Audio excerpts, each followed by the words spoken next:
Hello guys, today we will be doing we're going to add another enemy to the game. We're going to have this spike ball, and when you go up to it, it blows up. First we'll take a little bit of damage, then if we bump into it we explode and our character dies. It also plays a sound effect that we got off the internet for free. Alright, so open up your scene. Should look like this. If not, that's fine. And whoops, these are not supposed to be in your okay. And to get a spike, we need to import the spike. You'll be able to download this. I already made it for you. You want to change the scale factor to about 0.8. See how that does. You can change your mesh compression to just about anything you want. Higher will take longer to load, but once it's in your scene and loaded, the frame rate will not be affected as much. I'm going to change it to low. I'm going to check, make sure you do check generate colliders and apply that. Go to rig and change it to none, and uncheck that under animation. Okay, and make sure that you change the material color to black, and then just drag the object into the scene like that.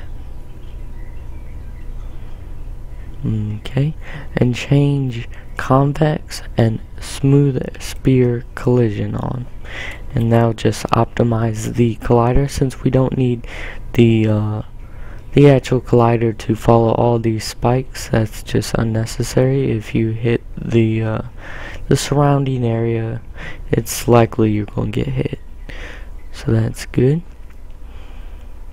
Next, as you saw in the finished product of this tutorial, it was moving back and forth, and that will be done with the animation.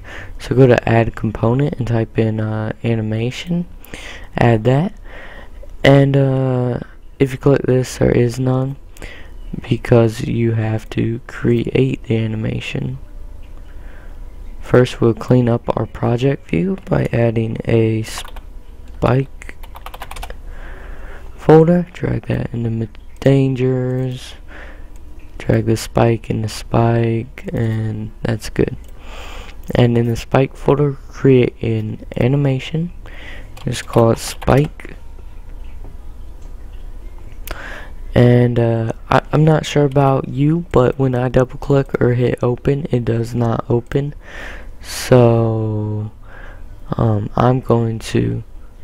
so what I do is I click on spike, and then I go to window animation, and it opens up the animation, as you can see here, spike.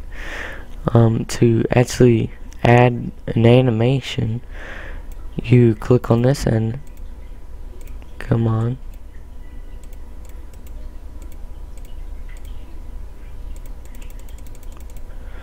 Why are we not working?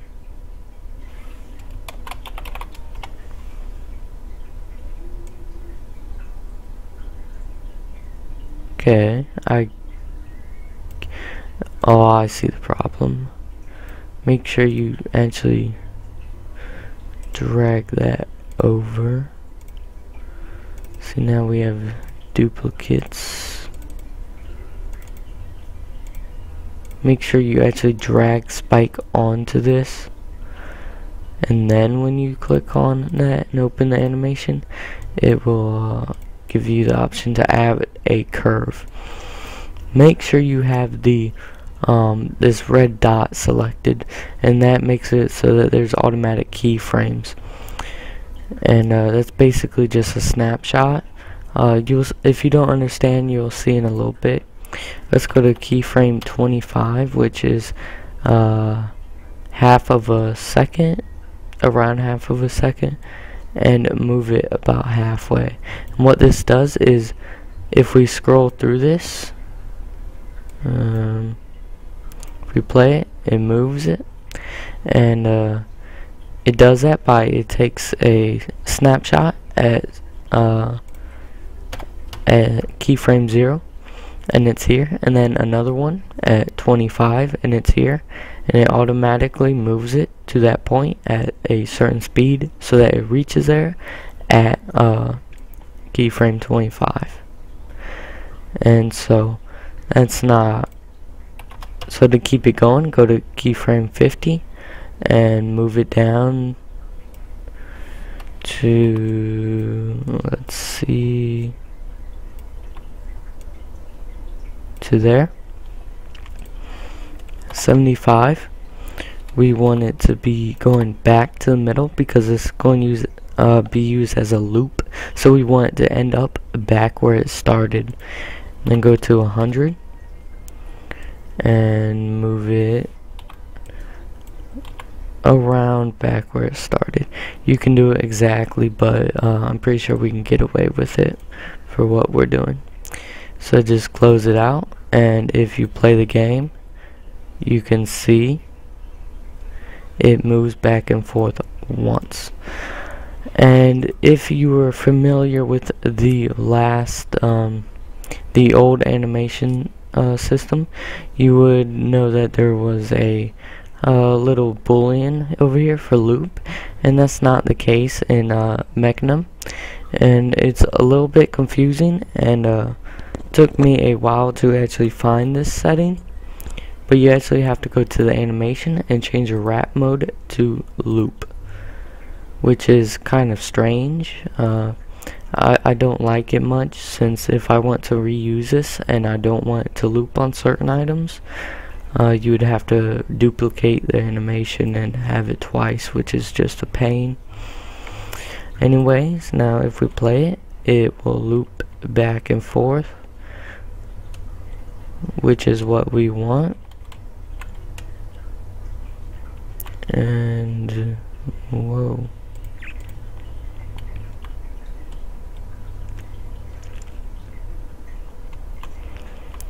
and it's moving too fast for the colliders, too fast for my taste too. So we're going to open the animation back up and go to 0 and then change it to 25 and change this one to quarter of the way. 50, have it half the way. 75, have it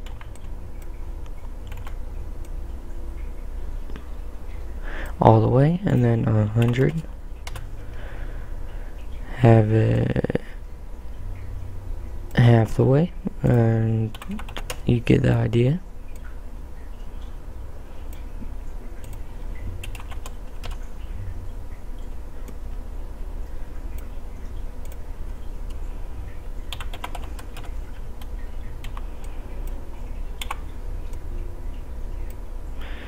So now if we play the animation,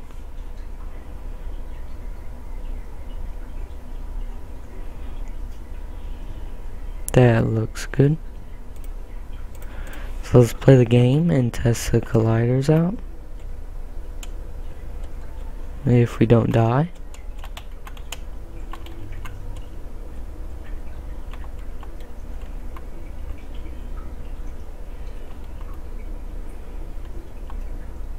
And the colliders are a little bit glitchy, so you can slow it down a little bit if you want. There might actually be a playback speed somewhere.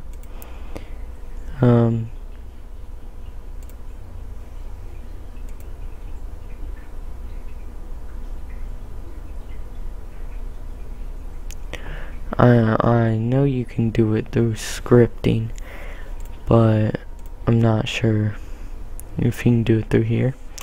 Anyways, you can change that if you like, but we're not today. On this spike object, we are going to create a prefab and call this spike. And this is a little confusing for new users that they thought that this was a prefab, and it's just the importation. It holds a mesh, so I usually just keep it and add a prefab. You might notice you can't edit, that's why prefab. And so under this we are going to add a script, new script, spike, JavaScript, create and add. Then open this up.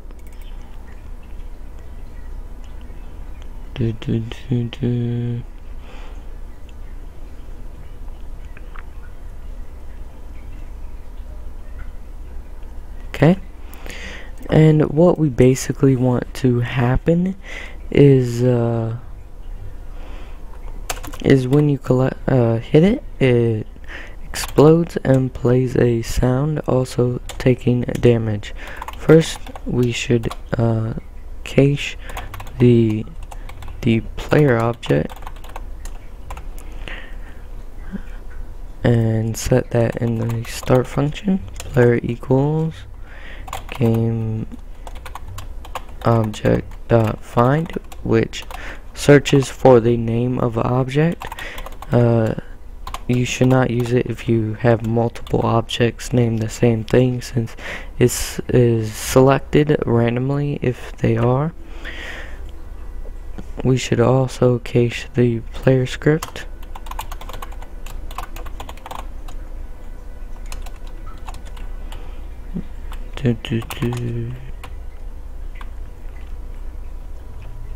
And that is health. That stores the player's health and all of the miscellaneous. And also grab it under start, player script equals player dot get component health. Now just get the component health, which is a script, under the game object. Also, we're going to have a damage variable to store the amount of damage that the spike gives out. We can delete function update and change it to function on trigger. Now on collider, enter. And doing that will actually set COL to be the collider that it collides with. It's very useful. And we're going to say if col, which is the collider, dot game object dot tag equals player, which we haven't set yet, but this basically checks, it gets the collider's game object, which is basically its parent, then its tag, and checks to see if it's player. We'll set the cube to be player soon, and just debug.log spiky. Now play the game. Make sure you add 2 equal marks. Only one means that you are trying to set it equal to.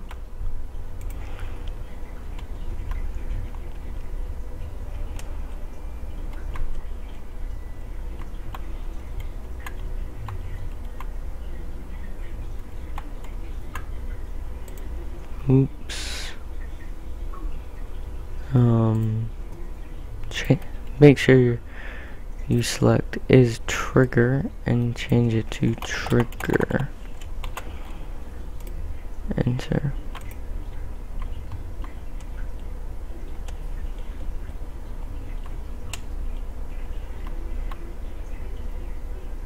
and it says spiky. I'm actually going to change this out for a box collider just to save on performance.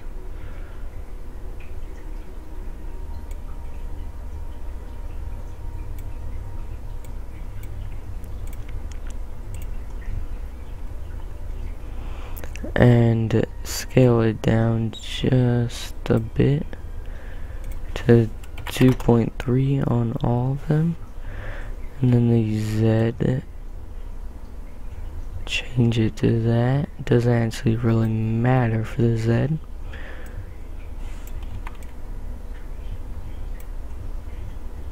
And that's alright. And this will save on performance quite a bit because mesh colliders are extremely CPU and CPU expensive. And it pushed us outside of the wall, which is alright. For now, we don't need to change that because the object will actually be destroyed when you touch right away. So it won't actually do any pushing, will hardly do any physics at all.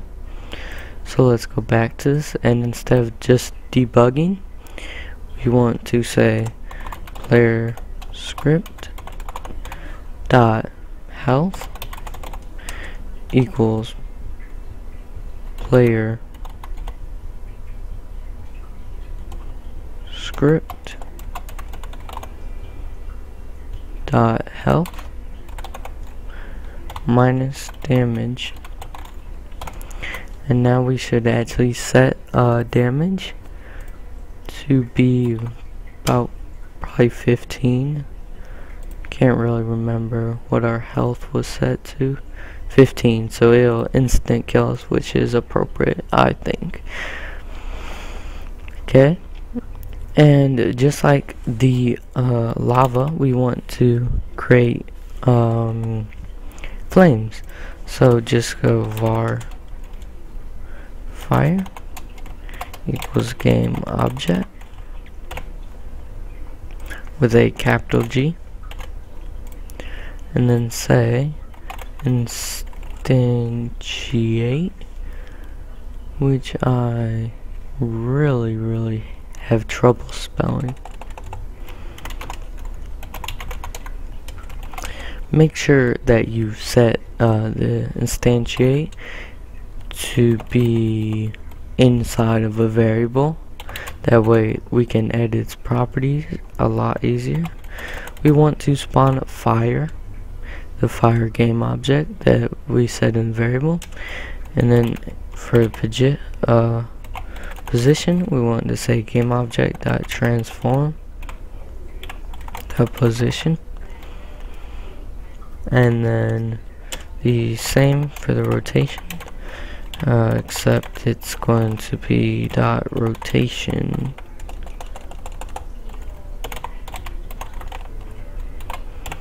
and close that out.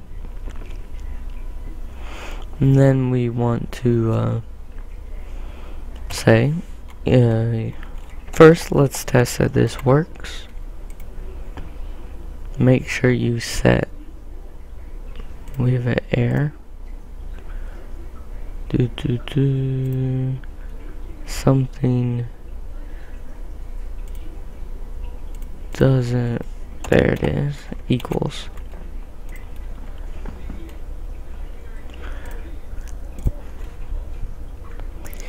Make sure you set fire, the fire variable. Find it first. Here it is. Set it, and so now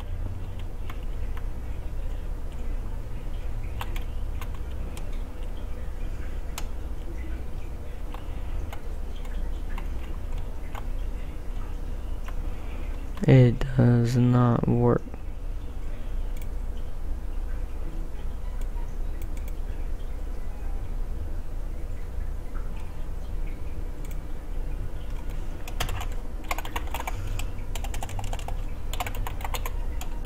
Let's do debug.log again.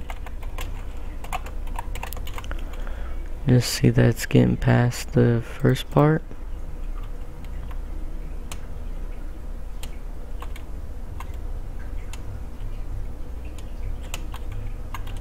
I'm absolutely dreadful at this.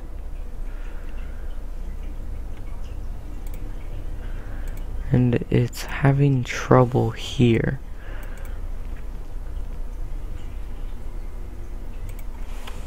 Let's do the debug.log player script. Or did this get reset? Yes, it did. Make sure you check is collider again. Forgot to, since I really need to get better at my own game. And there we go.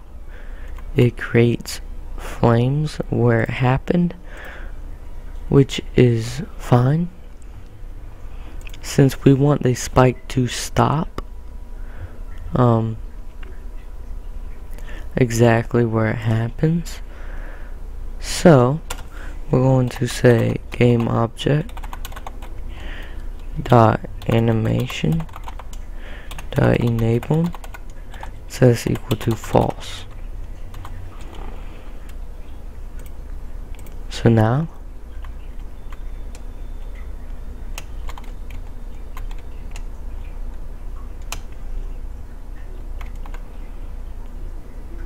there we go.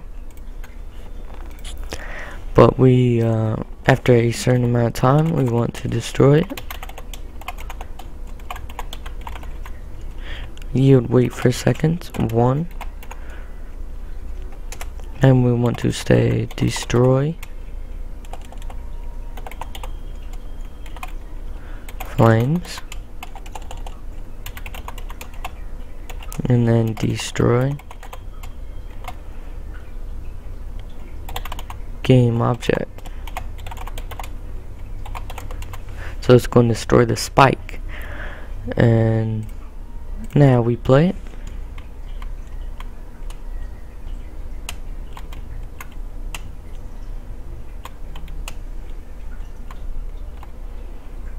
And there we go.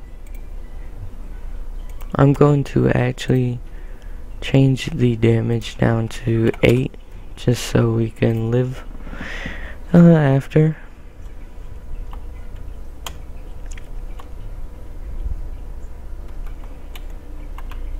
So there.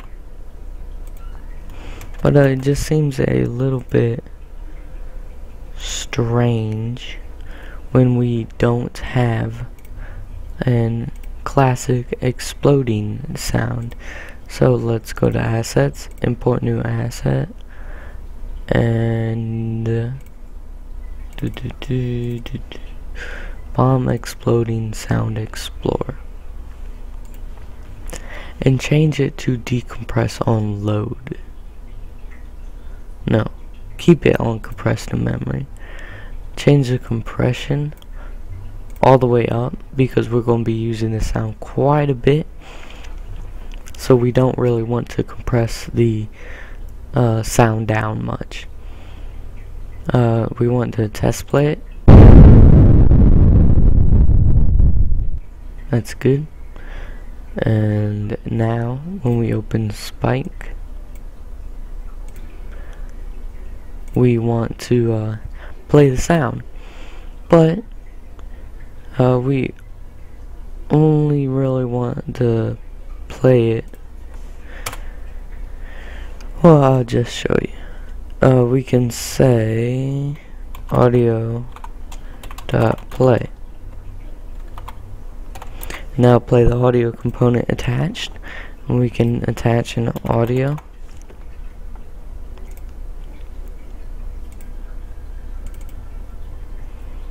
And turn off play on awake. And if we play the game,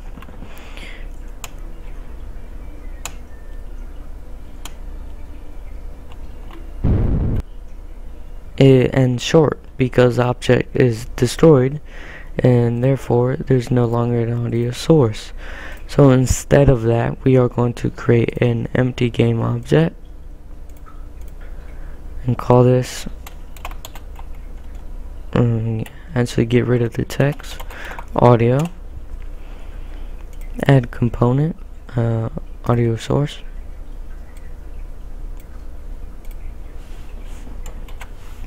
there you go, and we want to create a variable, audio is equal to game object,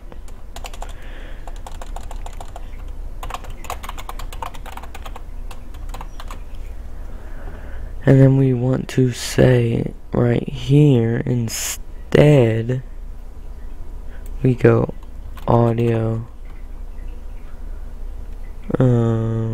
dot audio dot play, and we need to change this from audio to audio holder because audio is a system class, and if we do audio dot audio, the Unity will be confused whether to use the audio which is used in audio dot play or the variable, so you it just gives you an error and stops it, so you have to change it from a generic name.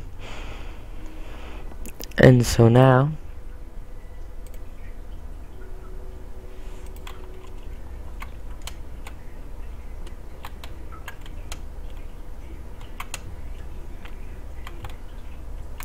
and it goes the variable audio of spike has not been assigned because we have to in start get rid of this debug, audio holder equals game object dot find audio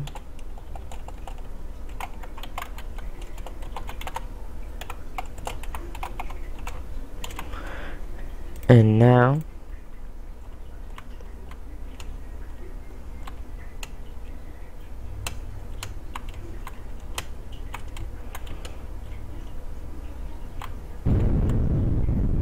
keeps playing even after the object is destroyed, and it's much more realistic and just looks better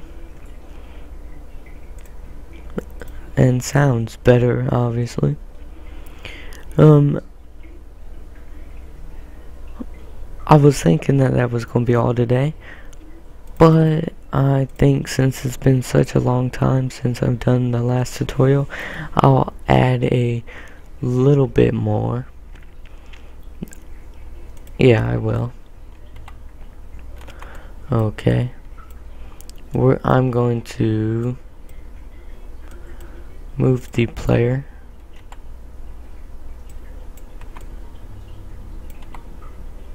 all the way back to the start.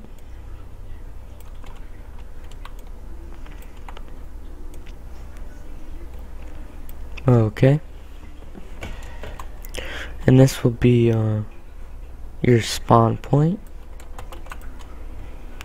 And then down here we will have a exit point. And so create an empty game object again and call this exit. Add a component, box collider, and find it, exit, position it, and then scale it up accordingly.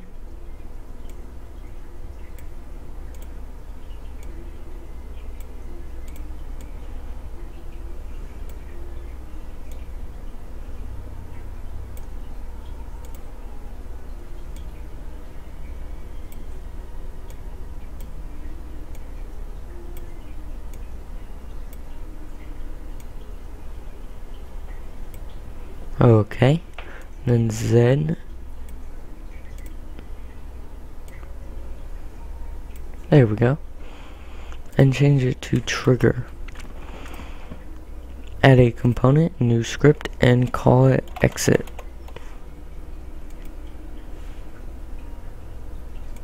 And open that up and delete all this and just say function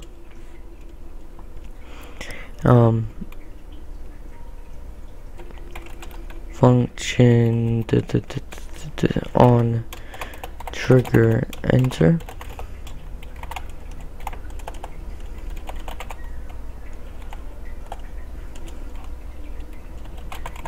Trig equals collider. We want to once again say if trig dot game object dot tag is equal to player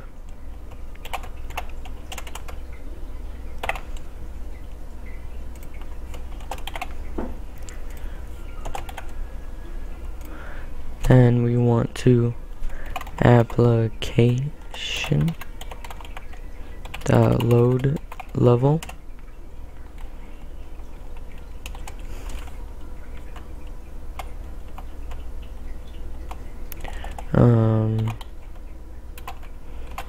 main menu. And so now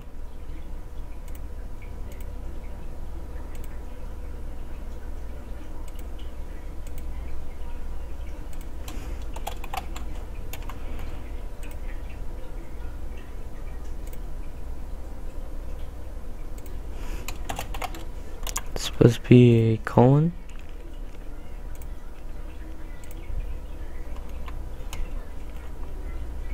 Now if we make it through this level, and we should add more lava, but I'll leave that up to you. And we sneak past this guy, and we go level main menu cannot be loaded because it has not been added to build settings. And that's all fine and dandy because we haven't created this scene. So let's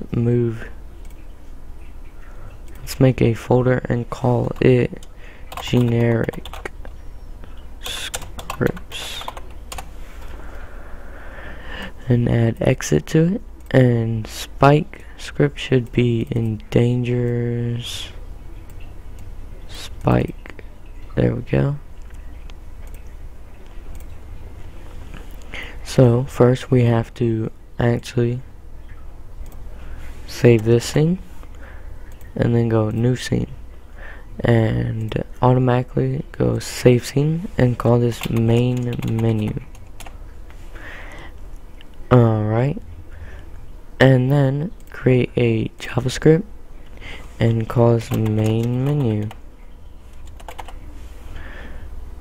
Add that to generic scripts and open it up. And just go function on GUI if GUI dot button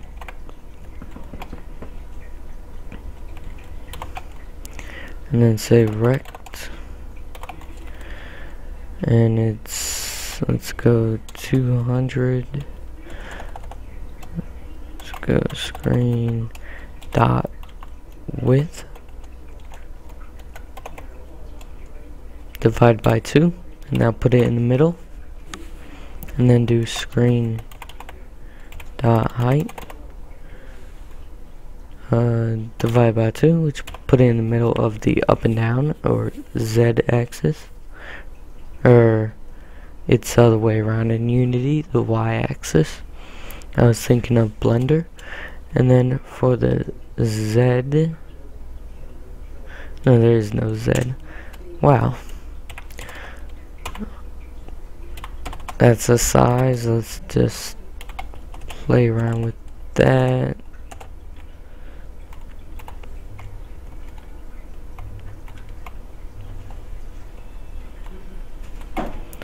Okay, and just debug log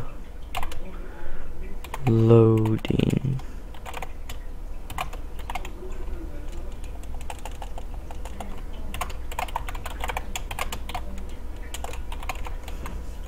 Make sure you actually then add text.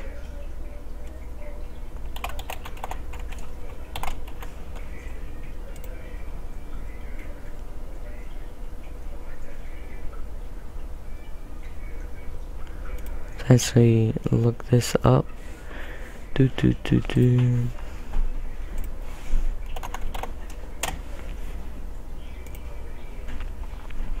Is defined by X, Y position and width and height. Why would it not take foreigns in a string?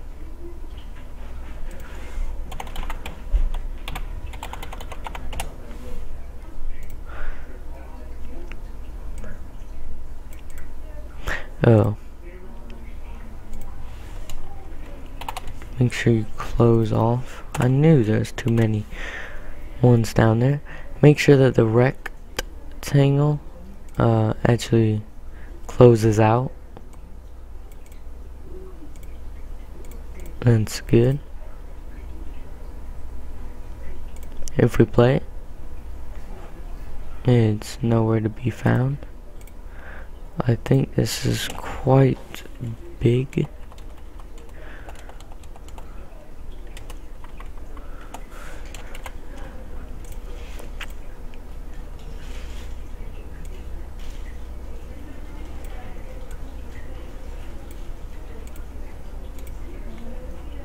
Hmm.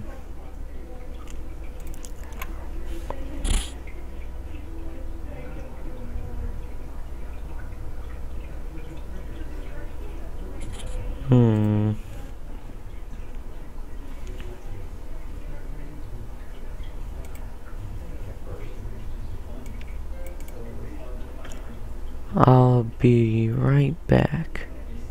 Pause it and figure out what is going on. Okay, we had a nice and simple problem. Very, very easy. All you have to do is actually add the script to the scene. There's your button. It's way too small.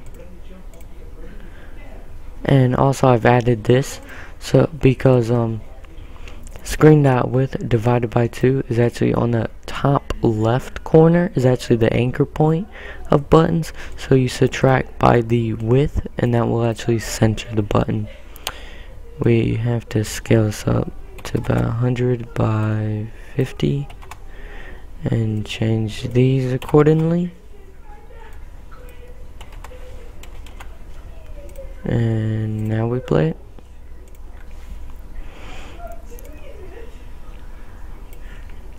Looks a little bit too off. Oh yes, it's actually half of it. So we subtract it by to get it to fully center. And there we go. It's centered no matter where we go. One thing that it does not do is scale actually. So if you're on a very big screen, the button will stay the exact same size, but it will position correctly because of screen.width. And in the next tutorial we actually fix that, where the GUI will scale, position itself accordingly to the screen resolution and aspect ratio. It's a little bit complicated. We're going to use a matrix. When you click start, it says loading. It's a little bit complicated, but we should be able to handle it. It'll just be a tutorial for that, and it will probably be the next tutorial. We'll start doing better GUI. Load level 1. Go to and go to build settings and add current, and see how this one is first. That means that it will load first, in when you start up. That's pretty important. So now go to this, save, and rename this to level 1, and go to file, build settings, and add to current. And now this one will come up first, and its index level is is 0, and this one's 1. This one will actually be the one that pops up when you start the application once you build it. And so now if we go to main menu, press play, start, and we start over here, we beat the game, or this level.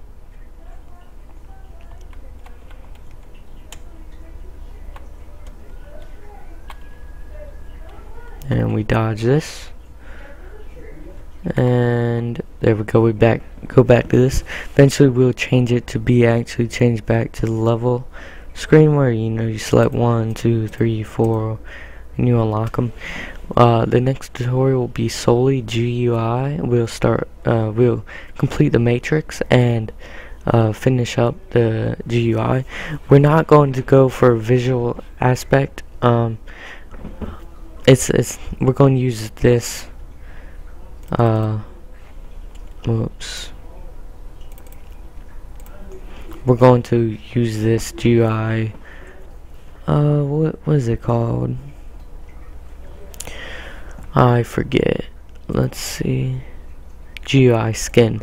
We're going to use this the default GUI skin. We're not going to use any GUI textures or anything like that. So it's just there to give you the idea of how to do it.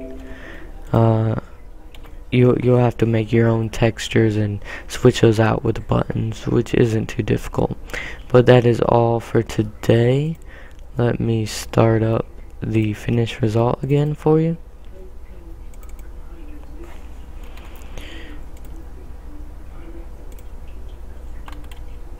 This is the finished result of this tutorial. And then we'll just kill ourselves. Alright, thank you for watching. I hope you enjoyed it. Please like, favorite, subscribe if this helps you. It really helps me out doing that. It keeps me motivated. Thank you for watching, and happy Unity.